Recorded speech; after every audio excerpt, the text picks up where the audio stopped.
চলার পথে দুচকে মাঝে মধ্যে পড়ে যায় এমনই দৃশ্য যা নিমিষেই জয় করে নেয় বিশ্ব। এমনই যে ঘটনাটি আমি বলতে চাইতেছি, দেখেন যে একটি পাখি হয়তো এটার নাম পানকৌড়ি, কিন্তু তার তুলনায় দেখেন কত বড় একটি মাছ। তার তুলনায় কত বড় মাছ, ইচ্ছা করলেই মাছটি তাকে পানিতে ডুবিয়ে নিতে পারতো।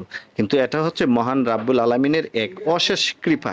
দুনিয়াতে এরকম অনেক নজির আছে যার শক্তির চাইতে কয়েক গুণ বেশি ওজন বহন করতে পারে। এমনই একটি ঘটনা। এটা থেকে আমরা অনেক কিছুই অনুধাবন করতে পারি মহান রাব্বুল আলামিনের কুদরত কত বড়, কত শক্তিশালী। এটা থেকেই শিক্ষা নেওয়া খুবই সহজ।